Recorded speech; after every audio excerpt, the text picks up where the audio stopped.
All right. So it's pretty obvious at this point that the Electoral College is this fucked up system that is incredibly biased. Um, we have I'll prove what I'm saying. So give me a moment here. We have a system in the United States where in the last 25 years, we've had two elections where one candidate has won the popular vote but lost the election. In every other country in the civilized world, they have elections, they have candidates, and whoever wins the most votes wins the election. Not here in the United States. We have this great system called the Electoral College, where instead of just having a national election, popular vote winner, every state has individual elections, and each state is given a number, a representative number that's supposed to correspond to the population of that state. The winner of that state in most of the states, it's a winner take all election. There's a couple of states, Maine and Nebraska, where they divvy up the electoral votes. In most of the states, whoever wins in the state popular vote wins all of those electors, the state electors, which represent the winner of that state. Very, very simple system, right? So you might be thinking, well, what's the problem if the number of electors represents the population? Then all is even, and it's all fine, and you end up with an even or a fair result at the end of the day. Anyway, well, that would be true if all of the electors that are given per state actually mathematically gave the same amount of voting power to each of the individuals in that state. What I mean by that is, and I'm going to show you a very simple example. Your vote, if you are somebody from California, when compared directly to a vote from somebody like Wyoming, so you have the most populous state and you have the least populous state, your vote in California, even though your state has 54 electoral votes, actually is much less valuable than a state than with a smaller population. So in a lot of ways, the smaller your population, the more power your individual vote has. Okay. And let me show you how we come to this conclusion. If you take, again, a state like Wyoming, population 581,000, and you divide, excuse me, Wyoming has three electoral votes. So if we take those three electoral votes and we just divide it by the population, right? We just take those three electoral votes and we give it a piece to everybody in that population. Everybody ends up with, I know it's teeny tiny, but 0.00000, is that right? 516 votes. Okay.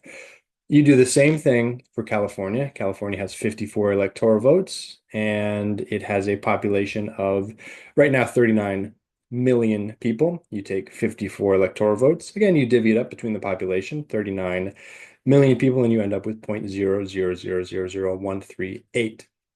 Okay. That is the amount of vote that goes, electoral vote that goes for each individual person in California. So if you then take the value of the individual vote from Wyoming and you compare it, you do just a direct comparison ratio of 0.00051 divided by what you get in California. What comes out is that your vote, if you live in Wyoming, is actually worth about 3.7 times what the vote of someone is in California. You have 3.7 times more voting power than somebody living in California. So it is not, to put it simply, it's not a fair system. It's not the electoral votes are not equally representative of the population in that state.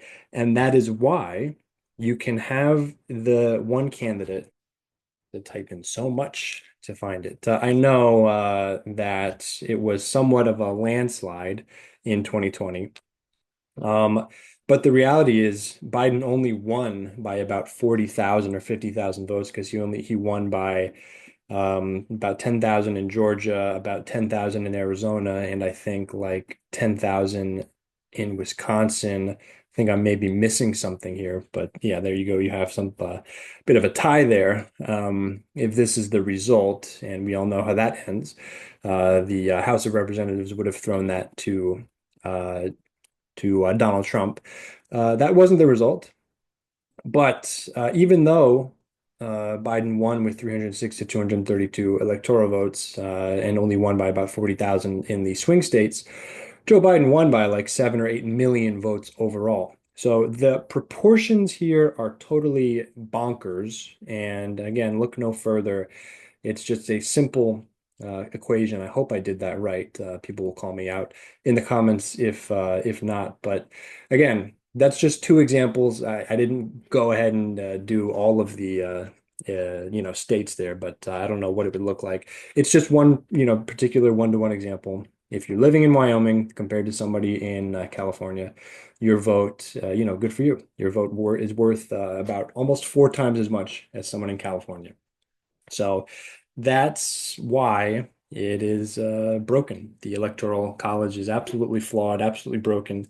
Most people want to do away with it, but we live in a society where we live in a democracy where, even if the people overwhelmingly want something, we can't get it done because, well, partially because of the Electoral College. So there's that. Um, yep, great system, healthy system. Let me know what you guys think, and I'll see you in the next one.